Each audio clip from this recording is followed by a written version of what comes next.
Right now, it's time for a tornado of our own, and that tornado we have named Jim Lynch. He joins us with Cover Your Assets. Jim is an independent voice on Wall Street, the economy, sports, and quite possibly tornadoes. Good morning, Jim. At least we Good can say morning. Jim. Good morning. Isn't that the name of a dishwashing? I don't. No, you're thinking of the white tornado. That's what you're thinking of, Mr. Clean. I think it was Mr. Clean, wasn't it? Yes. The white tornado. Was it No, Mr. Clean? That was Agent. Well, No. he was a great guy. He used to cheer me up every time I'd see that bottle, and with that big smile. Yeah, and now you got the Rock. He looks just like the Rock. Yes, indeed. It was Ajax, the white tornado. They came out from under the same rock. What'd you say, Ajax? Marshall's right. It was Ajax, the white tornado from 1970. Yeah. So anyway, Jim, how do you like that? The Rock bought the XFL for $12 million. Was it 12 or 15? Whatever. 12 or 15 million dollars, but still, it's pretty inexpensive, right? It's very inexpensive to buy a whole league. I would buy a league for that. A league of my own. Oh well. I think it's time for us to make a comeback. What do you think, Marshall? I think Get so. in the ring. I think it's definitely time for us to make a comeback. I mean, they're throwing money. Let's go. Let's go. That's right. Well, anyhow, hi everybody. I hope you're doing very, very well. And I'm thinking, is there anything else that can happen? And well, of course, there's always something new. Well, there's always something new. In 2020, Jim, I said this the other day when we had a tornado come through our area. Okay, what else is when are the locusts coming? They will. That's what I was thinking of. But what was really. What's amazing is how there were more people down helping within an instant of that. Just in terms of community. Oh no, it's a thing that brings communities together. But still, we could do without it. We could do without all this stuff going on. But anyways, Jim. Anyway, what's going on? Not too much actually. Mr. Trump might have to give up his. Tax returns, and as you've probably read, the district attorney here in Cyrus Vance has basically revealed that the charges are not just for hush money, but for bank fraud, insurance fraud. I think short of killing, there's an indictment in there for almost anything. But hopefully we'll get over this. We'll get the documents. We'll get on with it. And we'll at least get it out of the way. There's so much uncertainty that it's incredible. Let's just deal very quickly with this because I really don't want to belabor it. We're all saturated with news on the virus. But I think it's extremely important for we as a society to recognize that we have been given false, misleading information about, and I'm certain many of you are well aware of this, but just in case you're not, we have been given misleading information on the virus, its progress, our success in dealing with it, what we're truly doing to deal with it. The administration, beginning with the president and his enablers, have been putting out this false sense of optimism, hope, actually in some cases lies about what we're doing, the equipment we have, and so forth. So I hope as that realization comes forward for you that I'm certain you're doing this, but I just have to say it, that you kick yourself in the heel and remember to do all the necessary things to protect yourself, because there's no reason to be confident at this juncture that this thing is ending anytime soon. And the vaccine is something that is pie in the sky. The average life of creating a new vaccine when you don't know what the virus is, I'm going to call it 2.5 years. Some have said, not this one, but just generally speaking, creating a vaccine. There have been estimates of 5 to 10 years over the years of producing these things. So if you bring it down to 2.5 years, that's probably it on a conservative basis, and you have to be conservative.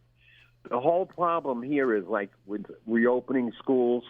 The danger is you're reopening, it doesn't work, as it hasn't worked in two little schools in Indiana and one in Georgia. It doesn't work, and then people's confidence is hurt further, and making progress is much more difficult to make. If we get this vaccine come the end of the year, I'll tell you truthfully, I don't know that I'd ever take it. I don't know I'd recommend it to anybody. You're dealing with your human life, injecting something that has been created at a record time. And we know something that's driving it is the profit motive. But beyond that, it's all this pressure from the politicians. So just please keep your eyes and ears open. Let's stay awake. Let's stay aware. And let's not get conned by this very false information that we're being given. You know, I think this is... I'm sorry. You know, when we talk about the coronavirus, Jim, people talk about the health aspects of it, and that's all well and good because we're all concerned about that, especially you know, my age, your age, and the older folks. I mean, we have to be extra vigilant and careful. But here's the thing that people don't understand about the coronavirus, and that is. And it's going to come full force here locally in our regional school districts in Weebatuck and in Housatonic. In all the precautions, because we don't know enough about the virus to be predictable. Hell, we don't even know enough about the flu to be predictable. So when schools open up, because kids want to go back to school, parents want their children to go back to schools, parents also want their kids to be healthy and not bring anything home. So our school system is going to go with a hybrid system in Region 1. And that means 2 days a week, certain numbers of students will go to school. Wednesday, the middle day, school will be closed. And then the last 2 days of the week, a different set of kids will go to school. The kids that don't go to school on those 2 days will have home distance learning. Here's what the problem is. The amount of money that has to be spent by the local school districts to make this possible is going to be staggering. You're going to need to pay people to deep clean the schools once a week. You're going to need monitors on buses to make sure the students wear masks. I mean, it's you just don't understand what the cost is going to be, and it's obvious that the federal government, as of right now, is not going to kick in to help the states to meet this. They're leaving it up to the states to set up all these things. Now, there's same systems that are going into effect in New York State, but the crushing effect of this will come when the next tax burden comes up for the local towns and for the states, because if you've got a school budget right now that's going at about $10 million, guess what? You can add an easy $2 or $3 million to it for this. For this, and so there's the financial impact that hits upon this beyond it. And I'm surprised that more of these so-called financial stations aren't focusing in on the fact that there's three different tracks here with the virus. There's the political track, which has totally ruined it for everything, but then there's the immediate financial impact of the shutdown, and then there's the financial impact of what's going to happen to taxes when schools reopen. These are just huge things that are weighing on the economy, and at the same time, Jim, as you have pointed out, you've got rental incomes, all the rental exemptions that are going to come due. People aren't being let free of their rent or their payments; they're being put off. All this is going to hit in the dead of winter. And it doesn't spell for a very good financial picture. I'm not a financial genius, but I would say to you, Jim, this has all the makings of a pretty big financial disaster. When it comes to this situation, nobody needs to be a financial wizard to figure it out. 1 + 1, please, just equals 2. That's what's going on here. But what you've been exposing as you've conversed is the fact the most significant approach to this problem is a nationalization of the situation. You outlined your system up there in terms of education. Well, I have not heard one blessed word from anybody in Washington in terms of a practical reopening of the schools. I'm not saying it's possible. I'm not saying it's impossible. But not one utterance from the federal government regarding how to do it. I mean, when people complain at year end when they pay taxes and say, oh, God, what does the government do? This is it, folks. The government is doing nothing. This is what the government is supposed to do. That's why it's called a national government. So this is this has grown more discouraging by the day in terms of the lack of the centralization of dealing with the problem. What you've mentioned, Marshall, in terms of how your school district is doing it, it's very sound, the approach. It's something people can hang their heads on and say, well, okay, this and that, this and that. There's some practical thing to debate. But to have to hear there's a virus out there, we really don't know how to handle it, but we want you to go back to school, is the most ridiculous nonsense. And the key here to this problem, the politics, this guy DeSantis in Florida, the one in Texas, in Arizona, following Trump drinking the Kool-Aid, and in the process bringing down X amount of their citizens to sickness or death. The best thing that we could have happen, the most bullish thing, is that we impeach Trump immediately, get Biden in and whoever else. I have a feeling that they might give in to reality and say, hey, Fauci's our man. Fauci's going to do it. We're going to plan it. We're going to go national. That's the only way we're going to get out of this damn thing. Well, if you look at one last point, if you look at Europe and their success, their quick success in dealing with it, they're back to school. Their businesses are back. Why? How come they're so brilliant? They're not brilliant. They just did common sense things. Yeah. Sorry. Here's what I look. When President Obama bailed out the automakers, I was against that, foolishly enough. It turned out that federal approach to bailing out the automakers and doing what they did was the smart thing to do, and it saved jobs and it saved an industry. And that's what the federal government is supposed to do. As many people that were against it, and like I was one of those that was against it back when it happened. But that's what you need, a federal approach to how you're going to fund the reopening of schools, because by reopening the schools and funding the reopening of schools, guess what? You're funding the reopening of businesses.